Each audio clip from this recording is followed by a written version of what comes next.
Frank Miller rubbed his tired eyes as he stared at the station's main view screen. Outside, the blackness of space was broken only by the distant sparkle of stars and the occasional flash of mining vessels moving between asteroids. As station commander of Carson 12, he had grown used to the endless cycle of extraction, processing, and shipping that kept Earth's hungry industries fed with rare minerals from the Kuiper Belt. The year 2157 had been good to them so far. Production was up 15%, accidents were down, and crew morale remained steady despite their isolation at the edge of explored space. Frank allowed himself a small smile.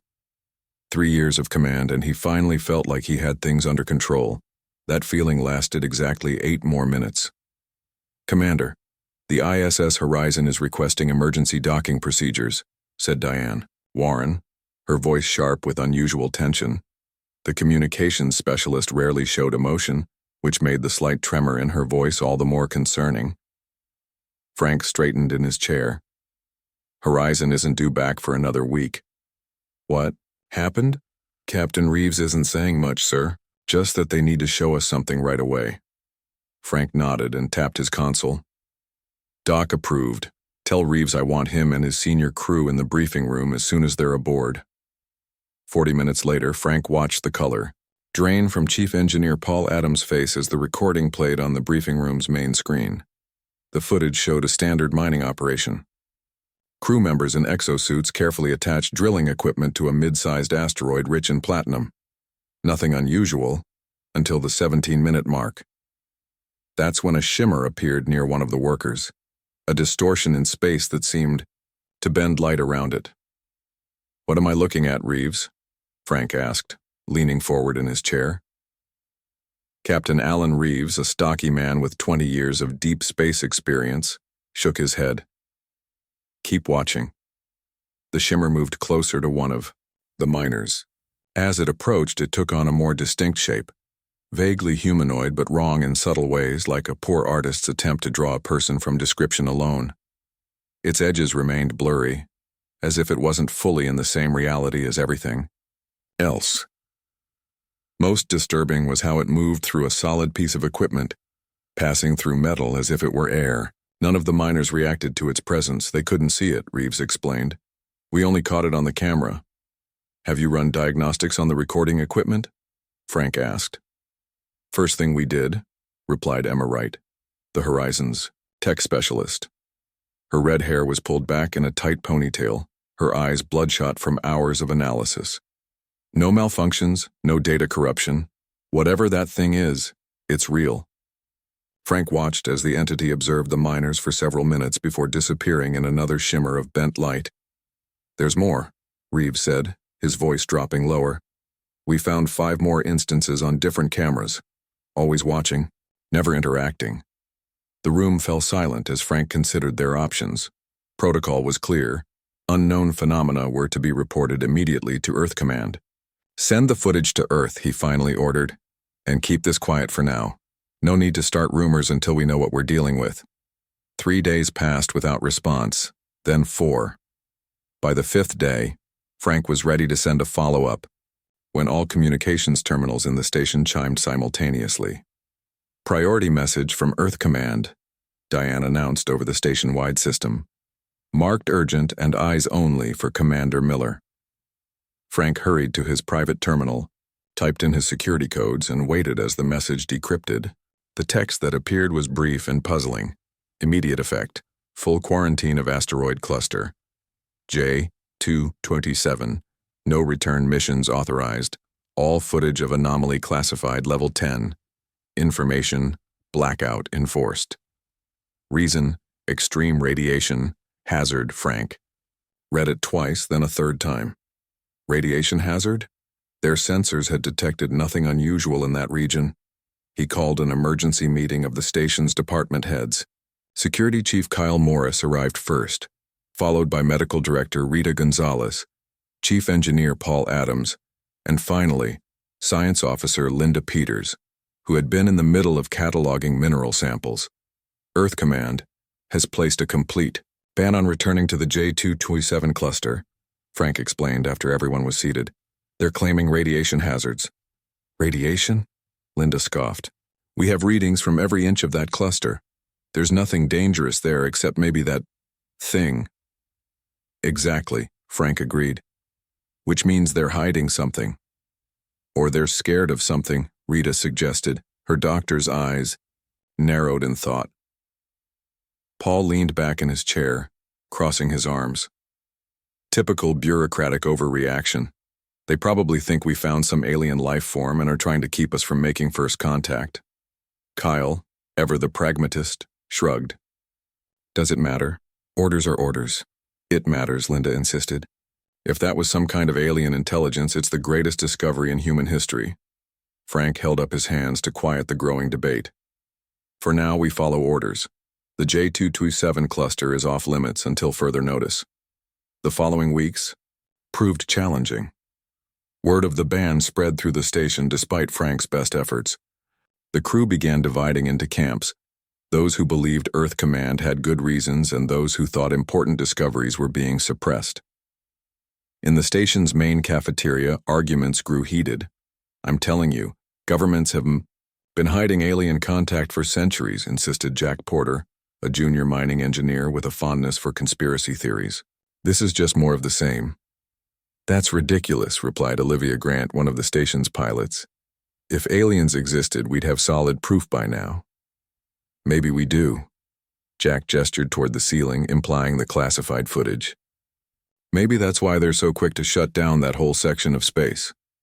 Frank watched these discussions multiply throughout Carson 12. Morale began to suffer. Production slowed as crew members spent more time debating and less time working. Month after the ban, Earth Command sent another message. All ships scheduled to visit the J227 cluster were being reassigned to other regions. Supply shipments would be delayed as routes were recalculated. That evening, Frank found Paul in the observation deck, staring out at the stars. Credit for your thoughts? Frank asked, standing beside him. Paul didn't turn from the window. I've been thinking about that thing on the recording. What if it wasn't just observing? What if it was studying us? To what end? That's what worries me, Paul replied quietly. Either Earth Command knows and isn't telling us, or they're as clueless as we are. I'm not sure which is worse. Frank nodded slowly. Keep those thoughts to yourself for now. The last thing we need is more speculation. But as he left Paul alone with the stars, Frank couldn't shake the feeling that the ban was just the beginning. Whatever had been captured on that footage, whatever was really out there in the J227 cluster, he suspected they would all find out soon enough. And he wasn't sure any of them were ready for the truth. 3 months passed since Earth Command had banned all expeditions to the J227 asteroid cluster. Life on Carson 12 had changed. The once busy mining station now felt like a prison floating in space. Supply shipments arrived less frequently, bringing only the bare essentials. Crew members walked the corridors with worried faces, their conversations hushed and tense. Lisa Bennett sat alone in a corner of the recreation room, watching her fellow crew members. As security officer, she noticed things others missed: the growing anger, the quiet discussions that stopped when officers walked by, the way people looked toward the stars with longing. Something needed to change before the situation exploded. She checked her watch and stood up. It was time for the meeting. 5 minutes later, Lisa entered storage room B7, a rarely used space near the outer hull. 4 people waited for her inside. You're late, said Zach Hudson, a pilot with a reputation for taking risks. His dark eyes watched her closely. Had to make sure I wasn't followed, Lisa replied, securing the door behind her. Security has been tightened again. Greg Turner, the station's science officer, looked up from his tablet. His thin face appeared even more gaunt under the room's harsh lighting. Any word on when the supply ship will arrive? Lisa shook her head. Delayed again. 2 more weeks, they say. They've been saying that for a month, complained Nicole Fisher, a mining engineer whose crew had been idle since the ban. We're running. Low on everything. Medical supplies, food, even basic replacement parts. The 5th person in the room, a burly mechanic named Ray Ortiz, crossed his massive arms. We can't keep living like this. My team can barely keep the life support systems running with what we have. Lisa nodded and stepped into the center of the small circle they had formed. That's why we're here. It's time we did something about it. Like what? Nicole asked.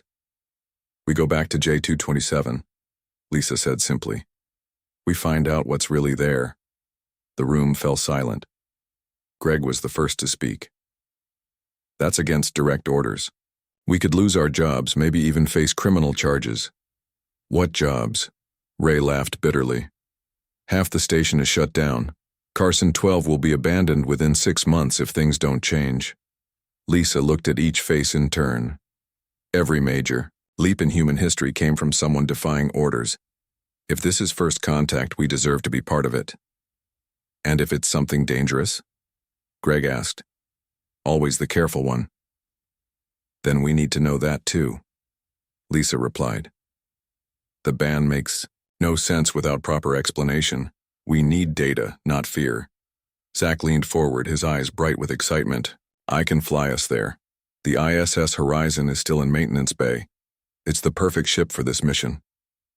We'd need supplies, equipment. Nicole began listing on her fingers. Not to mention a way to bypass security protocols. I've been working on that, Lisa said, pulling out her own tablet. Security codes, supply inventory, flight plans, I've got it all. We can be ready in 3 days. Greg still looked uncertain. What about Commander Miller? He's not a bad man. He's just following orders. Frank has his hands full dealing with Earth Command, Lisa said. By the time he realizes what we've done, we'll already have the answers everyone wants. They spent the next 2 hours planning their unauthorized mission.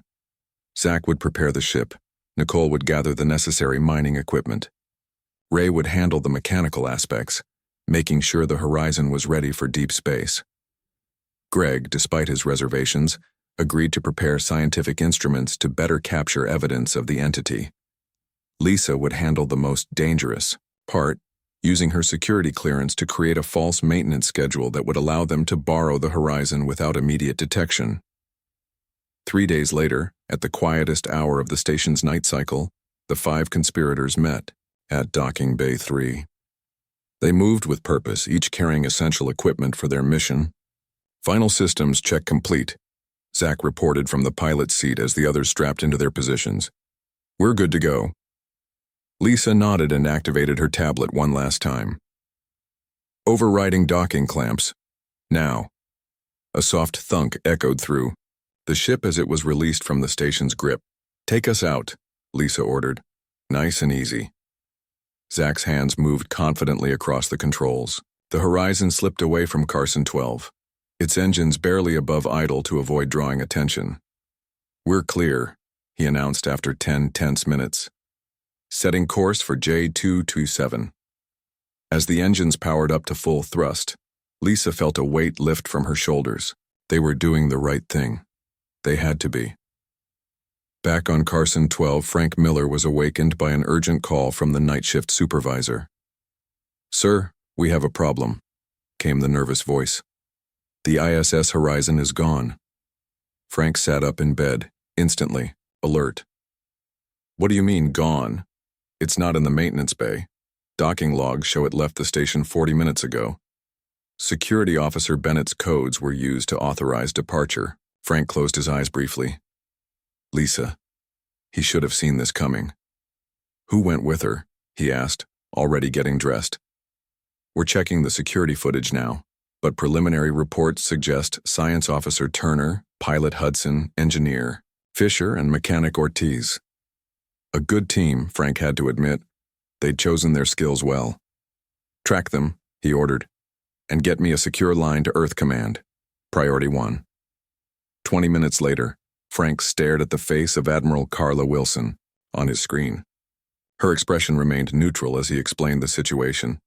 So 5 of your crew have stolen a mining vessel and are heading directly to a quarantined zone, she summarized when he finished.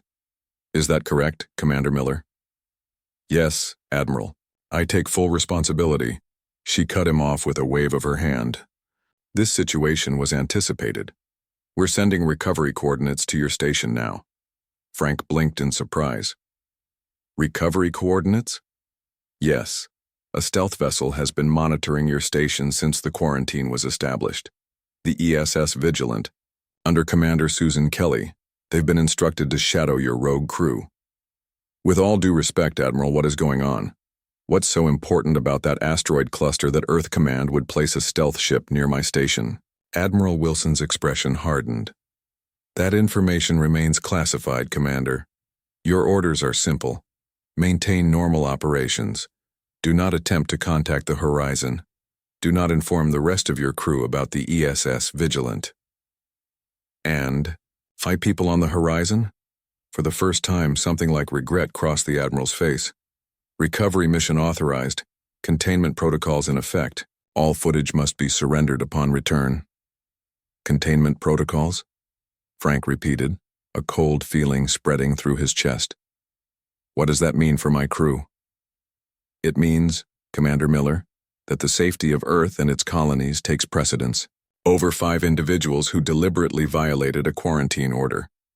The Admiral's voice was ice. I suggest you pray they find nothing at J227.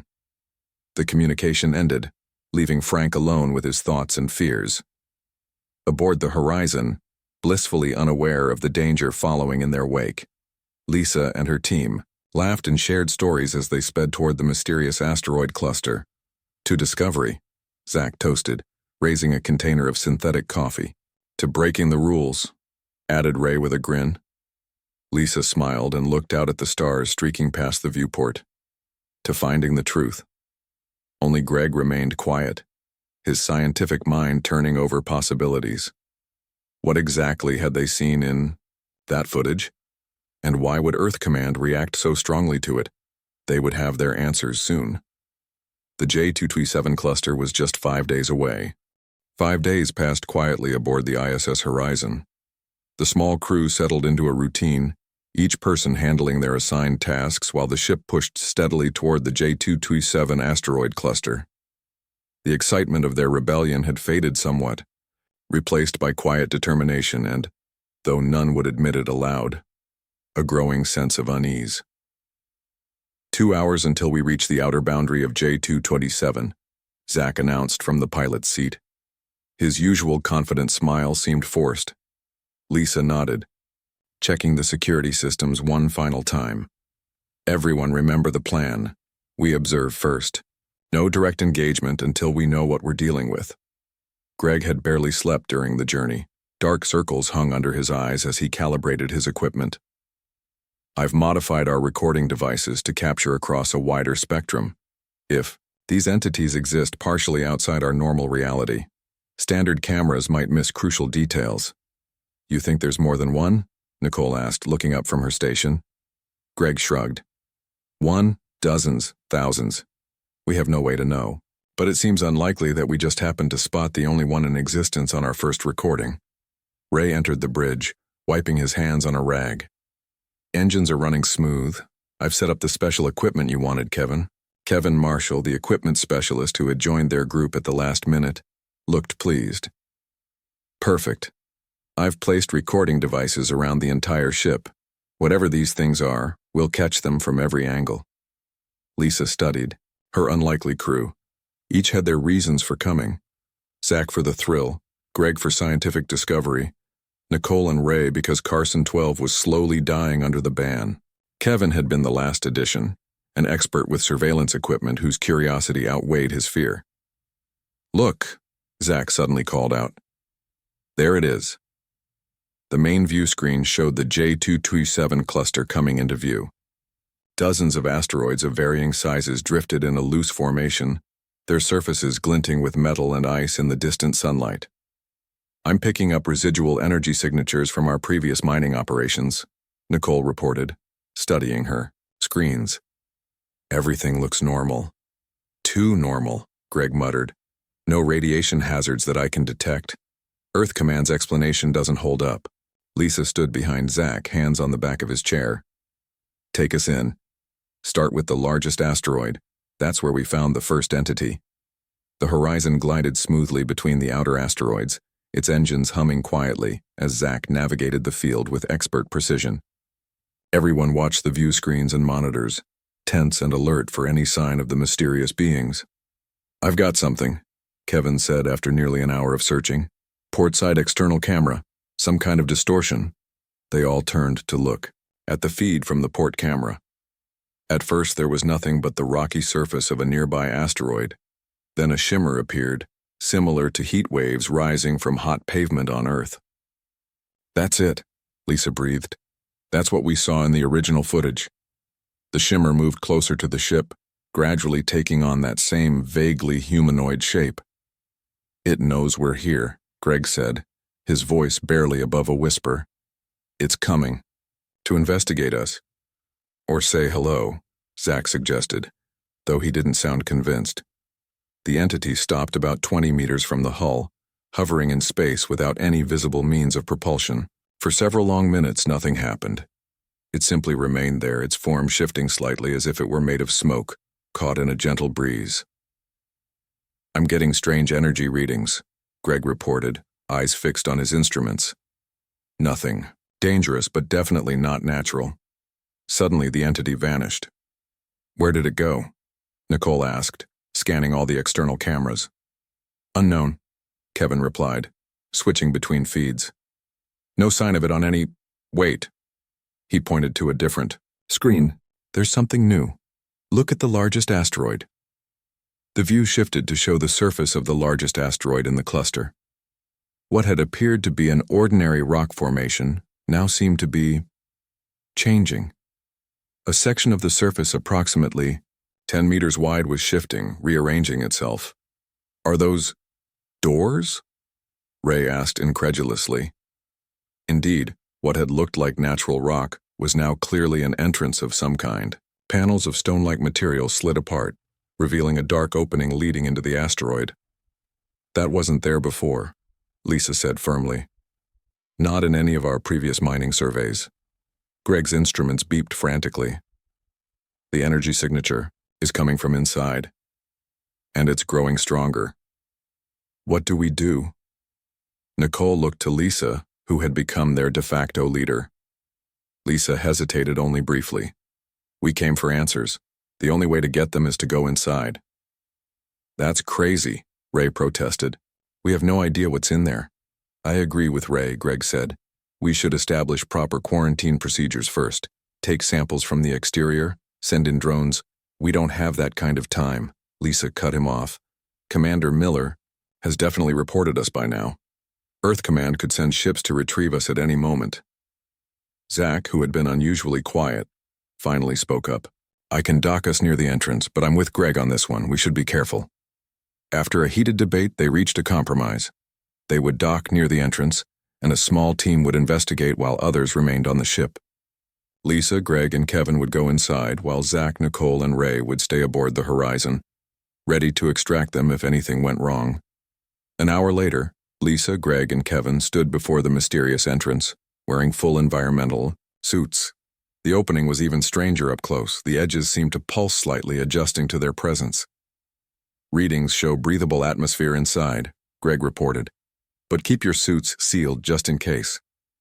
"Recording device is active," Kevin confirmed, checking his equipment one last time. Lisa took a deep breath. "Stay together. Maintain constant communication with the ship." She stepped forward, crossing the threshold into darkness. Greg and Kevin followed close behind.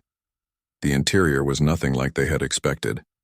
Instead of a natural cave or even a constructed room, they found themselves in a space that seemed to defy physics. The chamber was far larger than the asteroid should have been able to contain, its walls a smooth, dark material that seemed to absorb light rather than reflect it. "This is impossible," Greg whispered, his scientific mind struggling to process what he was seeing. "The dimensions are all wrong." As they moved deeper, the walls began to pulse with faint blue lines of energy, providing just enough light to see. The patterns reminded Lisa of circuit boards or perhaps blood vessels in a living organism. "Look," Kevin pointed ahead. In the center of the chamber stood a pedestal made of the same dark material as the walls. Atop it rested a crystalline object about the size of a human head, glowing with an inner light that shifted between blue and green. Lisa approached cautiously, her training keeping her alert for traps or dangers. "Greg, what do you make of this?" Greg scanned the crystal with his instruments. "It's like nothing I've ever seen. The energy signature is off the charts, but it's stable. I think it might be some kind of storage device." "Storage? For what?" Kevin asked, adjusting his cameras to better capture the crystal. "Information, maybe?" Greg suggested. "Or energy itself." Lisa moved closer to the pedestal. Something about the crystal called to her, an almost magnetic pull that she couldn't explain. "Is it safe to touch?" "I wouldn't recommend it," Greg started to say, but Lisa's hand was already reaching out. Her gloved fingertips brushed the surface of the crystal. The effect was immediate and overwhelming.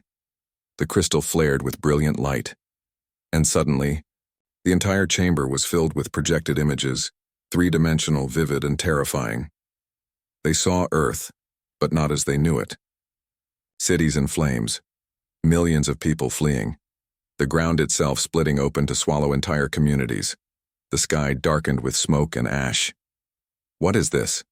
Lisa gasped, unable to look away from the horror unfolding around them. "The resource. Wars?" Greg answered, his voice hollow with shock. 2079, the darkest chapter in human history. The images shifted, showing new perspectives on the catastrophe that had nearly ended humanity, the war that had killed over 2 billion people and left Earth forever changed.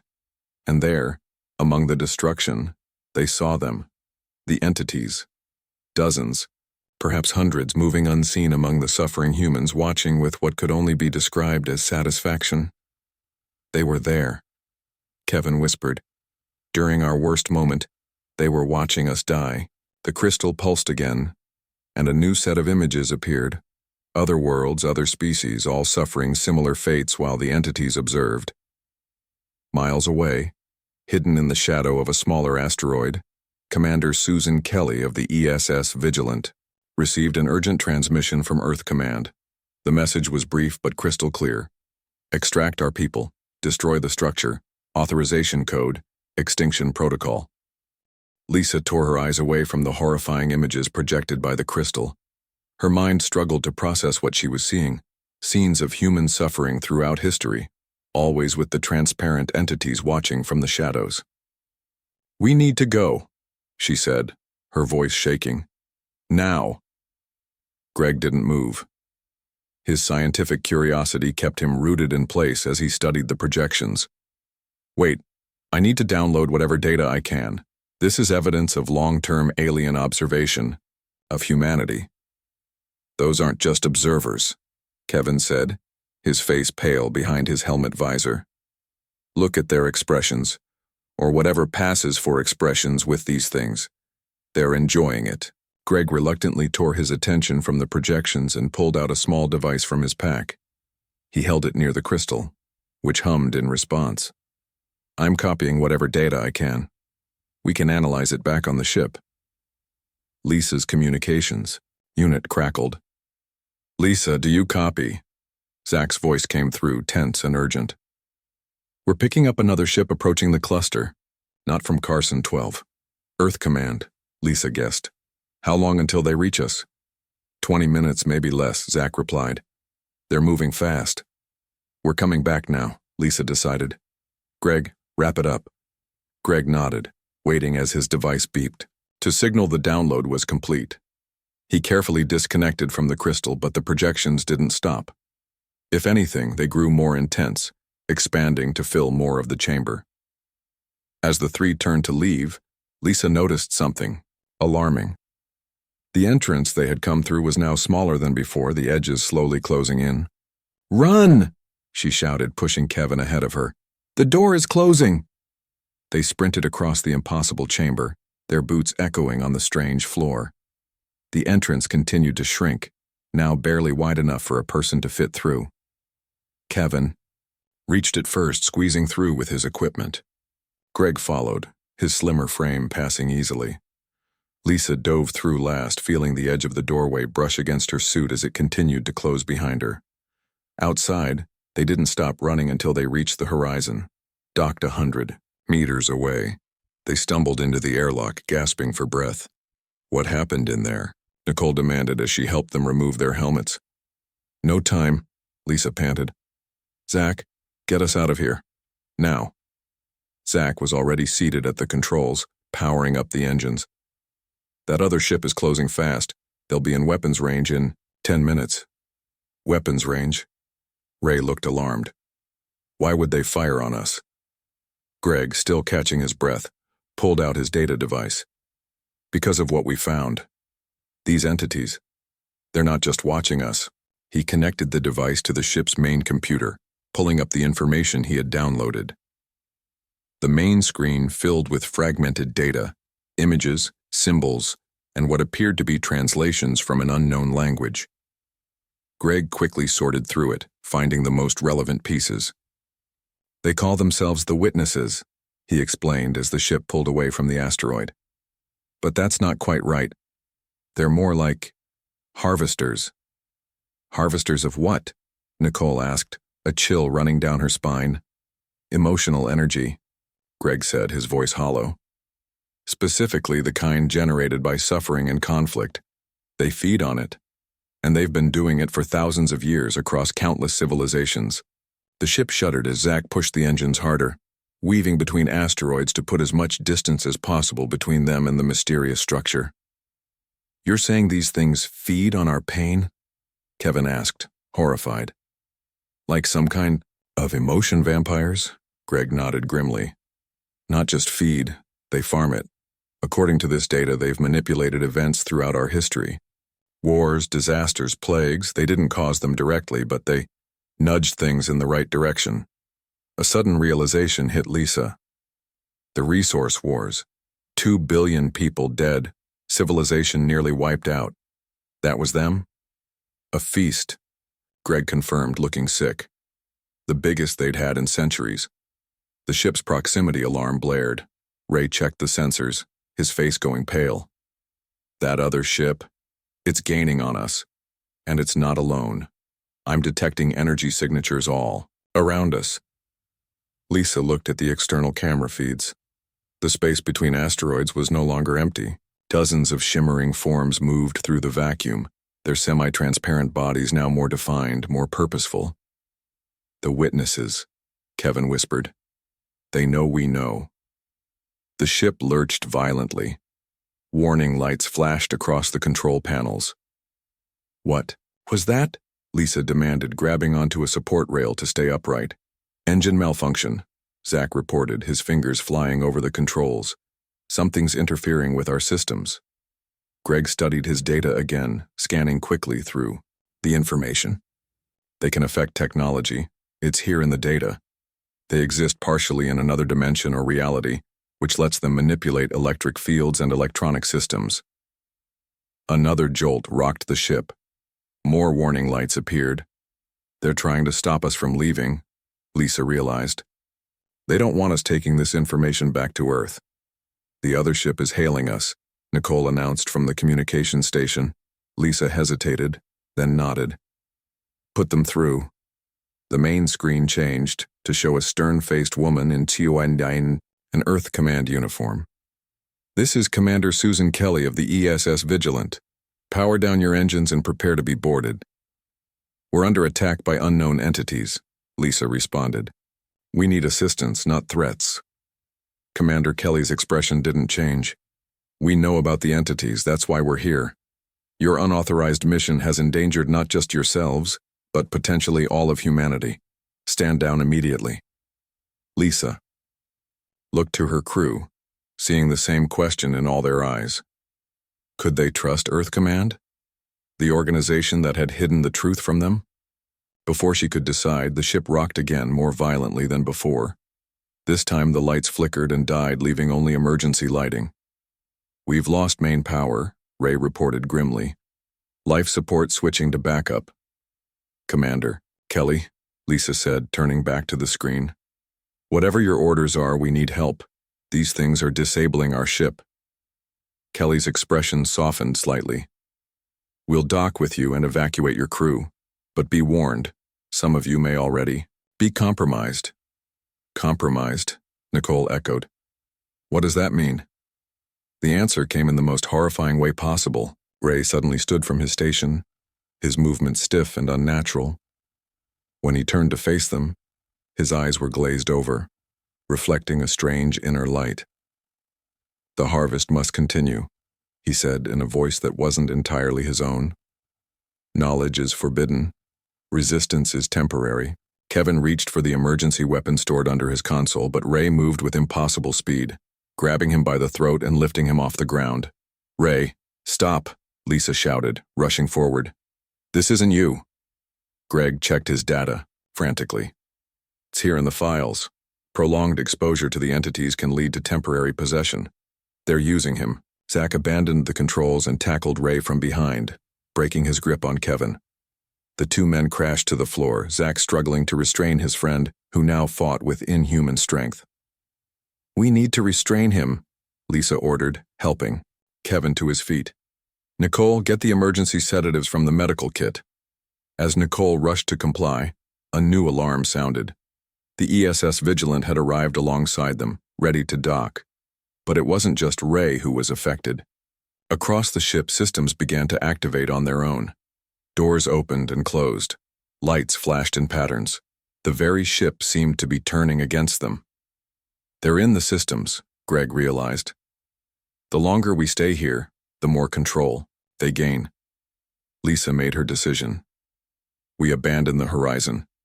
Everyone to the airlock. We'll evacuate to the Vigilant." As they dragged the struggling Ray toward the airlock, more crew members began to show signs of influence. Nicole's movements became jerky, her eyes starting to glaze over. Zach complained of voices in his head, urging him to turn back.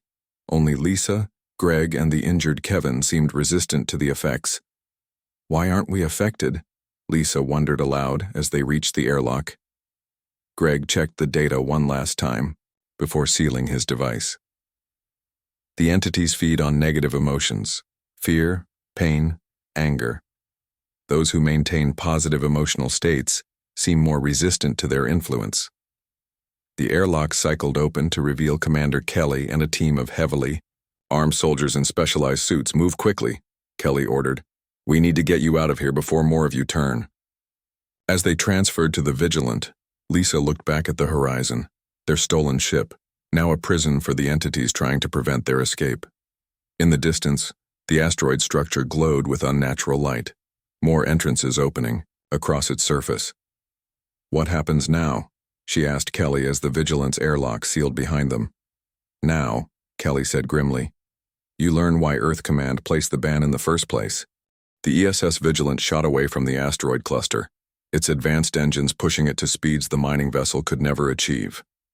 Inside, Lisa, Greg, and Kevin watched through a view screen as their former ship, the Horizon, grew smaller, in the distance. "What about Ray and Nicole?" Lisa asked, her voice tight with concern. Commander Kelly's face remained grim.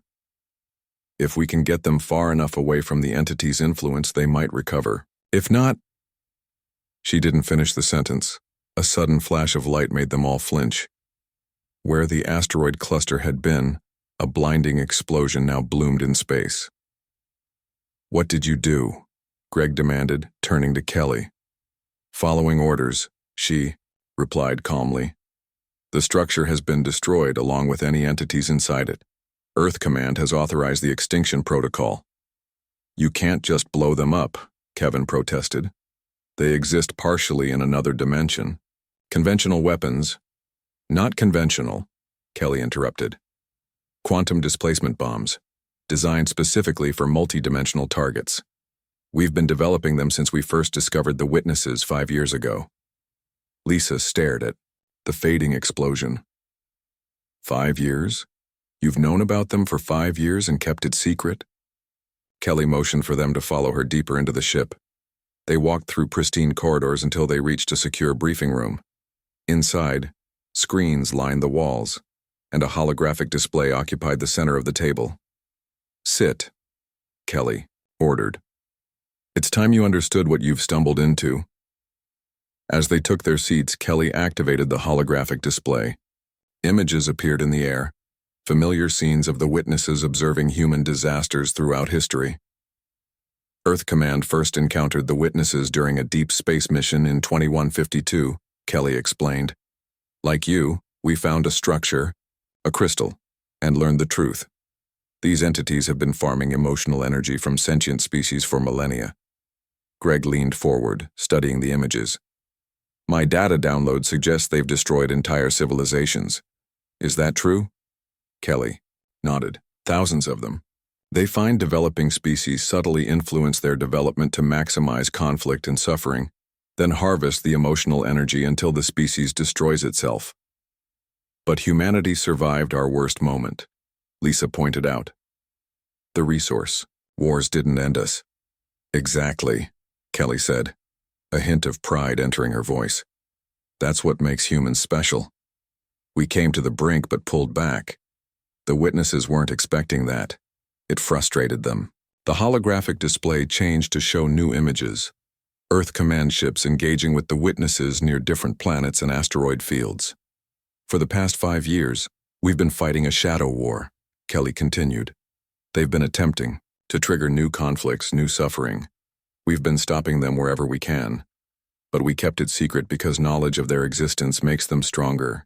How? Kevin asked. The fear generated by knowing about them feeds them.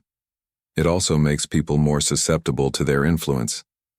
The ban wasn't bureaucracy, it was quarantine. Greg pulled out his data device. That's why you wanted all footage surrendered. Yes, Kelly confirmed. Director Owen Clark, the head of Earth Command's Witness Countermeasure Division, will need everything you've gathered. The ship shuddered slightly as it accelerated to maximum speed. On a side screen, Lisa saw Ray and Nicole in the medical bay strapped to beds but looking more like themselves as distance from the asteroid cluster increased. What happens now? She asked. Now we take the fight to them, Kelly said, a determined look in her eyes. Your footage proves something we've only theorized until now. They can be harmed. The explosion you saw destroyed dozens of them. The holographic display changed one final time, showing thousands of crystal-like objects similar to the one they had found. These storage devices hold records of every civilization the witnesses have destroyed.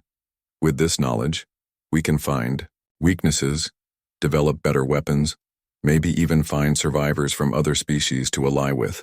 Lisa thought of the billions who had died in the resource wars, feeding these emotional vampires. She thought of all the species that had perished completely. A cold resolve settled in her chest. They've been watching us suffer for thousands of years, she said quietly. Now it's our turn to watch them. Kelly nodded, a fierce smile crossing her face. Welcome to the Witness Countermeasure Force. The ban has been lifted not because the danger is gone, but because humanity is finally ready to fight back. Greg looked at the footage playing on the screens, the evidence of humanity's greatest horrors and greatest resilience. They thought we were just another harvest. They're about to learn that humans don't make good livestock. The Vigilant sped toward Earth, carrying with it the truth that would change humanity forever.